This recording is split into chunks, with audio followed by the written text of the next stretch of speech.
Hi friends, அனைவருக்கும் வணக்கம். Friends, நம்ம இன்றைக்கி தமிழ் மாதிரி தேர்வு 3 இதை பார்க்க போகிறோம். ஆல்ரெடி தேர்வு 1, தேர்வு 2 அதை நம்ம பார்த்தாச்சு. அதை அட்டன் பண்ணாதவங்க தனியாக ஒரு பிளேலிஸ்ட்டை உருவாக்கியிருக்கோம். அந்த பிளேலிஸ்ட்டுக்கான லிங்க்கு ஃபஸ்ட்டு கமெண்டில் இருக்குது. அது மட்டும் இல்லாமல் டெலகிராம் குரூப்புக்கான லிங்க்கும் ஃபஸ்ட்டு கமெண்டில் இருக்குது. அதில் ஜாயின் பண்ணிக்கோங்க ஃப்ரெண்ட்ஸ். நம்ம தேர்வு நடத்துகிறத முன்கூட்டியே சொல்லிடுவோம். எங்கிருந்து டெஸ்ட்டு, எந்தெந்த பகுதியை நீங்கள் படிச்சுட்டு வரணும் அப்படிங்கிறத நான் டெலகிராம் குரூப்பில் ஷேர் பண்ணிடுவேன். யூடியூப்லேயும் கம்யூனிட்டி போஸ்ட் போடுவேன். இருந்தாலும் நீங்கள் டெலகிராம் குரூப்பில் ஜாயின் பண்ணிக்கோங்க. டெய்லியுமே நான் சொல்லிடுவேன், நீங்கள் படிச்சுட்டு வந்துடுங்க. டெய்லியுமே காலையில் 5 மணிக்கு வீடியோ வந்துடும், டெஸ்ட்டு போட்டு பாருங்கள். சரி, ஓகே, இன்றைய வீடியோக்குள்ளே போகலாமா? இன்றைய வீடியோவில் 25 கேள்வியை நான் கொண்டு வந்திருக்கேன். முழுமையாக அட்டன் பண்ணுங்கள். அட்டன் பண்ணி முடிச்சுட்டு உங்களுடைய ஸ்கோர் என்ன, எத்தனை கேள்விக்கு உங்களுக்கு ஆன்சர் தெரிஞ்சது அப்படிங்கிறத மறக்காமல் கமெண்ட்டில் பதிவு பண்ணுங்கள். சரி, இன்றைய டெஸ்ட்டுக்குள்ளே போகலாமா? ஃபஸ்ட்டு கேள்வியை பாருங்கள். ஓரெழுத்து ஒரு மொழி இதை வச்சு கேட்டிருக்காங்க. விடையை பார்க்கலாங்களா? பா என்றால் நூல், பி என்றால் அழகு, நை என்றால் வருந்து, நோ என்றால் இன்பம். இதான் ஆன்சர்.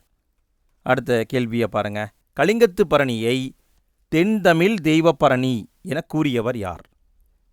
கலிங்கத்து பரணின்னு ஒரு நூல் இருக்குது. அந்த நூலை தென்தமிழ் தெய்வப்பரணி என குறிப்பிட்டவர் ஒட்டக்கூத்தர். ஒட்டக்கூத்தர் தான் சொல்லியிருப்பாங்க. அடுத்த கேள்வியை பாருங்கள். ஃபெசிமைல் ஃபோட்டோகிராஃப் தமிழாக்கம் தருக. இதுக்கான சரியான தமிழாக்கம் என்னன்னு கேட்டிருக்காங்க. ஓகே, விடையை பார்க்கலாங்களா? விடை தொலைப்படவியல். தொலைப்படவியல். அடுத்த கேள்வியை பாருங்கள். கலிங்கத்து பரணியில் எத்தனை தாளிசைகள் உள்ளன? கலிங்கத்து பரணியில் எத்தனை தாளிசைகள் உள்ளன? இதற்கான விடை 599 தாளிசைகள் இருக்குது. 599. அடுத்த கேள்வியை பாருங்கள். திருவள்ளுவ மாலையில் உள்ள பாடல்களின் எண்ணிக்கை எத்தனை? திருவள்ளுவ மாலை இந்த நூலில் எத்தனை பாட்டு இருக்குன்னு கேட்டிருக்காங்க. இதற்கான விடை 55 பாட்டு இருக்குது. பாடிய புலவர்கள் 53 பேர். 53 புலவர்கள் பாடியிருக்காங்க. 55 பாட்டு இருக்குது. ஏதோ 2 புலவர் மட்டும் 2 பாட்டை எக்ஸ்ட்ரா பாடியிருப்பாங்க போல இருக்குது. இதுதான் ஆன்சர். அடுத்த கேள்வியை பாருங்கள். பரணிக்கோர் ஜெயங்கொண்டான் என புகழ்ந்தவர் யார்? பரணிக்கோர் ஜெயங்கொண்டான் என புகழ்ந்தவர் பலபட்டடை சொக்கநாதர். பலபட்டடை சொக்கநாதர். அடுத்த கேள்வியை பாருங்கள். சரியாக பொருத்துக. சரியாக பொருத்த வேண்டும். விடையை பார்க்கலாங்களா? சரி, பாருங்கள். அலல் அப்படின்னா நெருப்பு, அலர் கதிர் என்றால் சூரியன், அலர் காய் என்றால் மிளகு, அலறு என்றால் சேரு. இதை நல்லா பார்த்துக்கோங்க ஃப்ரெண்ட்ஸ். அலல்னா நெருப்பு, அலர் கதிர்னா சூரியன், அலர்காய் என்றால் மிளகு, அலறு என்றால் சேரு. அடுத்த கேள்வியை பாருங்கள். ஓரெழுத்து ஒரு மொழி அதை வச்சு கேட்டிருக்காங்க. ஓகே, விடையை பார்க்கலாங்களா? நெடில் நோ. நோ என்றால் நோய், நை என்றால் சுருங்கு, பா என்றால் காற்று, நெடில் பா என்றால் அழகு. அடுத்த கேள்வியை பாருங்க. ஆனை 1000 அமரிடை வென்ற மாணவனுக்கு வகுப்பது பரணி என பரணிக்கு இலக்கணம் கூறும் நூல் என்ன? பரணி இந்த நூலுக்கு ஒரு நூல் இலக்கணம் கூறுகிறது. அது எந்த நூல்னு கேட்டிருக்காங்க. விடையை பார்க்கலாங்களா? விடை இலக்கண விளக்க பாட்டியல். இலக்கண விளக்க பாட்டியல். அடுத்த கேள்வியை பாருங்கள். திணையளவு போதா சிறு புல் என்பது திருவள்ளுவ மாலையில் எத்தனையாவது பாடலாகும்? இதை எழுதினவர் கபிலர். திணையளவு போதா சிறு புல் நீர் நீண்ட அப்படிங்கிற ஒரு பாட்டை எழுதியிருப்பாங்க. இந்த பாட்டு திருவள்ளுவ மாலையில் 3வது பாட்டாக இருக்கும். 3வது பாடல். அடுத்த கேள்வியை பாருங்கள். சரியாக பொருத்துக. கரெக்டாக பொருத்தணும். ஓகே, விடையை பார்க்கலாங்களா? அலாநகம் என்றால் பாம்பு, அலலை என்றால் களைப்பு, அலலிக்கை என்றால் எரிச்சல் பொறாமை, அலலி என்றால் நெருப்பு. திரும்ப சொல்கிறேன் பாருங்க. அலாநகம் என்றால் பாம்பு, அலலை என்றால் களைப்பு, அலலிக்கை என்றால் எரிச்சல் பொறாமை, அலலி அப்படின்னா நெருப்பு. அடுத்த கேள்வியை பாருங்க.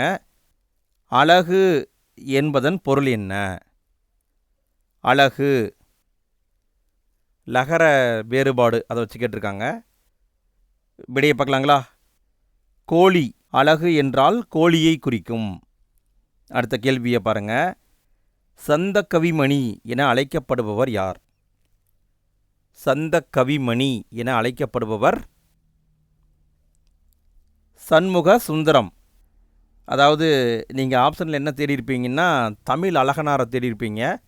தமிழ் அழகனார் அவருடைய இயற்பெயர் தான் சண்முக சுந்தரம். இவரை தான் சந்த கவிமணின்னு சொல்லுவாங்க. அடுத்த கேள்வியை பாருங்கள். பொறுத்துக. சரியான சொல்லை எடுத்து கரெக்டாக பொருத்தணும். கடப்பாறை, கருப்பாறை எது வருங்க? விடையை பார்க்கலாங்களா? இங்கே தான் ஆன்சர். அதாவது கடப்பாறைனா இது வரும், கருப்பாறைனா இது வரும். அப்போ இதுதான் ஆன்சர். அடுத்த கேள்வியை பாருங்கள். பரணி என்ற நாள் மீன் காளியையும் யமனையும் தன் தெய்வமாக பெற்றது. அதனால்தான் கலிங்கத்து பரணி என்ற பெயர் வந்தது என்று விளக்கம் அளித்தவர் யார்? கலிங்கத்து பரணிங்கிற பேருக்கான விளக்கத்தை கொடுத்துருக்காங்க. இப்படி சொன்னவர் யாருன்னு கேட்டிருக்காங்க. விடையை பார்க்கலாங்களா? விடை உவே சாமிநாதர். இவர் தான் சொல்லியிருப்பார், உவே சாமிநாதர். ஃப்ரெண்ட்ஸ், உவே சாமிநாதர், தேப்போ மீனாட்சி சுந்தரனார், இளங்குமரனார் இவங்கள பற்றியெல்லாம் நம்ம ஆல்ரெடி வீடியோ போட்டிருக்கோம். செப்பரேட்டாக இவங்களை தனியாகவே நம்ம வீடியோவாக போட்டிருக்கோம். நீங்கள் இன்னும் பார்க்கலைன்னா அதுக்கான ப்ளேலிஸ்ட்டு நான் ஃபஸ்ட்டு கமெண்ட்டில் கொடுக்குறேன், பார்த்துக்கோங்க ஃப்ரெண்ட்ஸ். ரொம்ப ரொம்ப முக்கியமான டாப்பிக்குங்க. தமிழ் அறிஞர்களும் தமிழ் தொண்டும் இதை சிலபஸில் மெயினாக வச்சுருக்காங்க. இவங்களை பற்றி நம்ம கேள்வி பதில் மாதிரி தான் கொடுத்துருப்போம். ஒரு டாபிக் எடுத்தால் ஒரு 30 கேள்வி 40 கேள்வி அப்படி தான் கொடுத்துருப்போம். சிம்பிளாக இருக்கும், உங்கள் மனசில் பதிஞ்சிடும், நீங்கள் கஷ்டப்படவே தேவையில்ல. அந்த வீடியோக்களுக்கான லிங்க்கு ஃபஸ்ட்டு கமெண்ட்டில் இருக்குது, செக் பண்ணி பாருங்கள். அடுத்த கேள்வியை பாருங்கள். பொறுத்துக டைப்பில் கொடுத்துருக்காங்க. ஓகே, விடையை பார்க்கலாங்களா? இந்த பறவை என்றால் கடல், இந்த பறவை என்றால் பட்சி, இந்த புறம் என்றால் பட்டணம், இந்த புறம் என்றால் பக்கம். அடுத்த கேள்வியை பாருங்கள். பொறுத்துக. சொல்லையும் அதுக்கான பொருளையும் கொடுத்துருக்காங்க. இதை சரியாக பொருத்தணும். விடையை பார்க்கலாங்களா? வரை என்றால் மலை, கடற்கரி என்றால் மத யானை, சிலை என்றால் வில், பயமா என்றால் குதிரை. கடற்கரி என்றால் மத யானை, பயமா அப்படின்னா குதிரை. அடுத்த கேள்வியை பாருங்கள். தவறான கூற்றை கண்டறிக. 4 பாயிண்ட் கொடுத்துருக்காங்க. எது தவறுன்னு கண்டுபிடிக்கணும். ஃப்ரெண்ட்ஸ், வீடியோவுக்கு இன்னும் லைக் போடாத நண்பர்கள் லைக் போடுங்க ஃப்ரெண்ட்ஸ். நீங்கள் லைக் போடுங்க, கமெண்ட் பண்ணுங்கள், உங்கள் ஃப்ரெண்ட்ஸ்க்கு ஷேர் பண்ணுங்கள். எங்களுக்கும் மோட்டிவேஷன் பண்ணுங்கள் ஃப்ரெண்ட்ஸ். ஏன்னா தினமுமே நம்ம டெஸ்ட்டை நடத்த போகிறோம். காலையில் 5 மணிக்கு வீடியோ வந்துடும், மறக்காமல் பார்த்துடுங்க. சரி, ஓகே, விடையை பார்க்கலாங்களா? ஃபஸ்ட்டு பாயிண்ட் பாருங்கள். பரணி என்பது 96 வகை சிற்றிலக்கியங்களில் ஒன்று. இது சரி. அடுத்து 2வது பாயிண்ட்டு. ஜெயங்கொண்டார் 1ஆம் குலோத்துங்க சோழனின் அமைச்சர்னு கொடுத்துருக்காங்க. தவறு, அவருடைய புலவர். அப்போ இந்த பாயிண்ட்டு தவறு. 3வது பாயிண்ட்டு. கருணாகர தொண்டைமான் கலிங்கத்தின் மீது படையெடுத்தார். இது சரிதான். 4வது பாயிண்ட்டு. வெற்றி பெற்றவர் பெயரில் பரணி நூல் வழங்கப்படும். தவறு. தோற்றவர் பேரில் தான் நூலை எழுதுவாங்க. அப்போ தவறானது கேட்டிருக்காங்க. அப்போ 2 மற்றும் 4 தவறு. அப்போ இங்கே தவறுங்கிற ஆப்ஷனே கொடுக்கல. அப்போ எது சரியாக வருங்க? 1 மற்றும் 3 சரி. ஸோ இதுதான் ஆன்சர். அடுத்த கேள்வியை பாருங்கள். இலக்கண குறிப்பை பொறுத்துக. இலக்கண குறிப்பை பொறுத்து சொல்லியிருக்காங்க. ஓகே, விடையை பார்க்கலாங்களா? வன்தூறு அப்படின்னா பண்புத்தொகை, போந்து என்றால் வினையெச்சம், தமை என்றால் இடைக்குறை, பறித்த மயிர் என்பது பெயரெச்சம். அடுத்த கேள்வியை பாருங்க. ஃபேப்ரோகிராஃபி தமிழாக்கம் அறிக. இதற்கான தமிழாக்கம் என்னன்னு கேட்டிருக்காங்க. விடையை பார்க்கலாங்களா? விடை துணி அச்சியல். துணி அச்சியல். அடுத்த கேள்வியை பாருங்க. பொறுத்துக. சரியாக பொருத்தணும். விடையை பார்க்கலாங்களா? நீர். நீர் என்றால் ஜலம். இந்த நீரு என்றால் விபூதி. இந்த பறை, இந்த ரை வந்தால் பார்வதியை குறிக்கும். இந்த பறை என்றால் தம்பட்டம். அடுத்த கேள்வியை பாருங்க. பொறுத்துக. சரியாக பொருத்த வேண்டும். விடையை பார்க்கலாங்களா?